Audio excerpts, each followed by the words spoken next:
Hello coaches and welcome to this edition of Give and Go Live. My name is David Newbury and today's activity is 3 games in 1 and it's 4th in a series of activities that I delivered at the 2020 convention.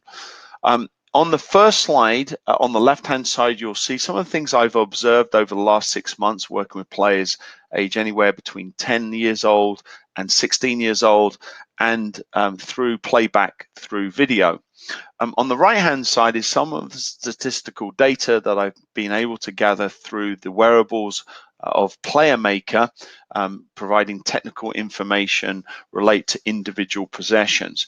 So when we look and observe things through video or live, we can then start mapping over and seeing if there's any data to suggest why those things may be happening. So I've put them as the symptoms and as the causation. So 3 things I've highlighted as symptoms that will relate to this activity. The first is that players are tending to play within a 90 to 180 degree arc and not playing through 360 degrees. We have a tendency at times to play too quickly and to play forward, which does not allow the players, the teammates, to move into positions to provide support. And related to that, we end up with our players more often than they should do playing with their back towards the largest space of the field. And so one of the things I'm trying to do with my players is to get them to reverse it, so when they receive the ball, the majority of the field is in front of them.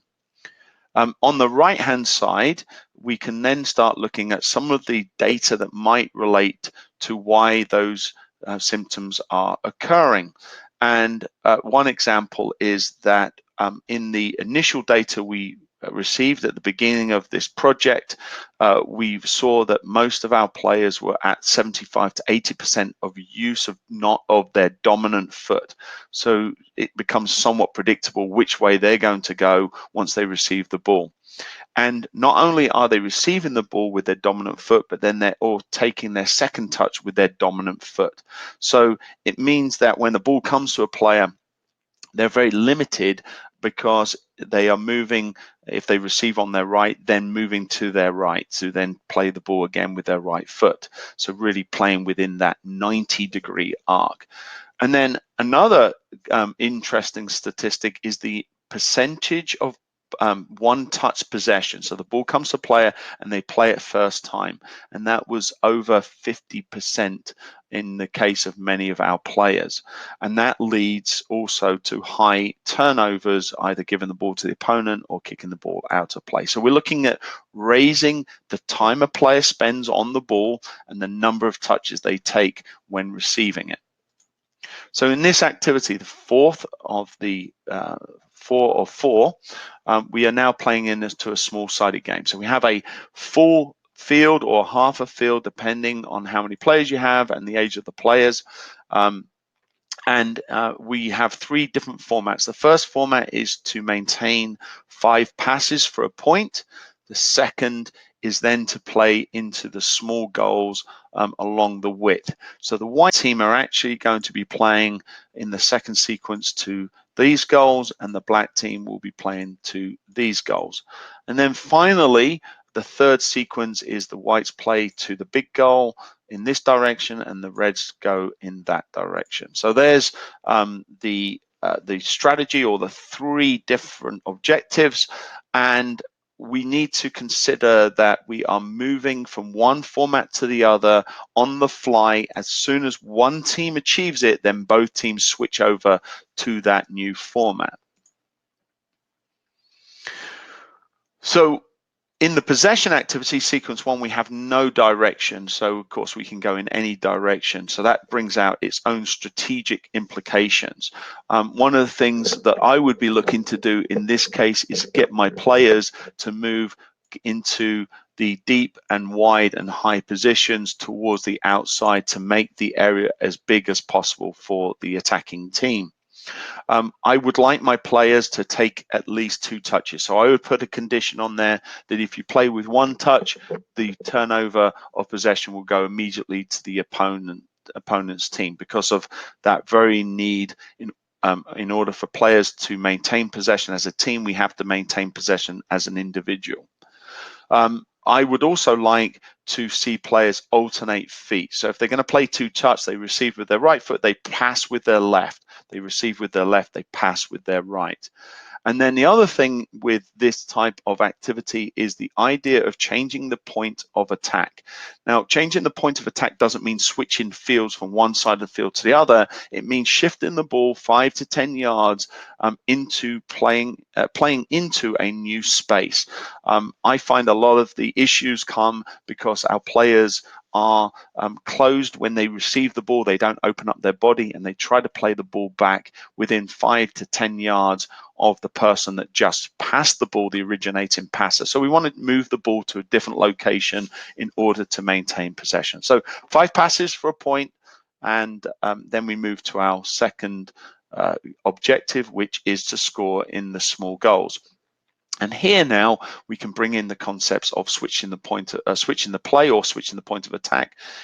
Difference here would be, example, this player would play in as they've done, and instead of switching the point of attack, which is switching to the other side, switching the fields to the other side of the fields, which switching the point of attack, maybe we just play in here. So we're not playing back, we're going to move the ball sideways, and then we're going to play the ball into a new space, switching the point of attack 5-10 yards from the original passer.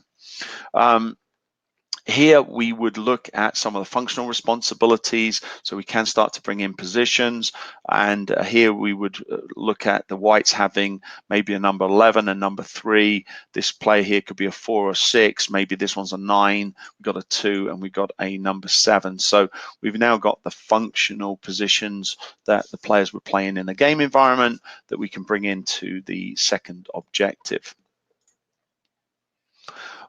One of the things that I'm looking for here is the distance between players. So the white team are really well spaced out, 10 to 15 yards of space between each player, which provides you with more coverage of the field and the ability to move the ball without necessarily having the same defender defend 2 or more players. The other important area is the angles of support. So this one here is a bit too flat for my liking. I don't like my players to play sideways passes. I'd rather play on a 45-degree angle going forward or back. I like to try and cut out straight passes and sideways passes. I want the movement of players constantly. I want them to change their role, and that might mean not just moving sideways but also moving forwards and backwards. And so training players to move and change their height and change their depth is really important as moving to left and right laterally. And then I might allocate, because I want to encourage players not only to pass, and this is a great example here. We've got the first player passes, the second player then makes the next pass, the third player makes the next pass, and the fourth player scores. But at no time does any of those 4 players combine more than once during the sequence. And that's very typical of young teams where the players pass and then they observe and they stand. So I want to see, for example, this first passer maybe to make an inside run and then to receive the pass on the third or fourth pass in the sequence to then be involved again. And that will provide us with much more movement and ability to retain possession of the ball. Then in the third sequence, we now go to the big goals. So the white team that has just scored 5 passes and scored in the small goals now gets the ball from the end line. Their goalkeeper collects it, and now they restart. And we can start working on some of our pattern play. So the idea that we might build up through the flanks, through the left back, through the center midfield, and then eventually getting it out to our winger. But again, here we have a situation where none of the players are involved in the play more than once, and I want to work with my players to certainly address that and get more involved multiple times in the development of the attack. We are looking at what the players do after they pass. What do they do? And that happens even with older players. They stand, they watch, and they're not involved again. And then the other thing I would like to start bringing in is how do we manage the tempo of the activity in order to maintain possession and allow our players to move into positions where they can support. A big failure, a big mistake of young players is that they try to play too quickly, and it doesn't allow us to get out of our defensive shape into our attacking shape. And so as a result, we play turnover after turnover constantly, and we are surprised why we're not able to get the ball into wide positions if that's our strategy. Well, in order to do that, having played compact within the width of the penalty box, now we need to give our players enough time to now get into these wide positions. We can't do that if we don't maintain possession and we don't slow the play down enough so these players can get out in those wide positions. So I hope you've enjoyed the series. There's 4 in the series. If you haven't looked at the first 3, please go back, have a look at them. We did a warm-up. We developed some movements in an activity news, north, east, west, south, and then we did the colored vest possession game, which is fun. The players love that game. And each time we're layering in more complexity and more concepts that will help the players to maintain possession. So thanks for joining me, and certainly contact me if you have any questions.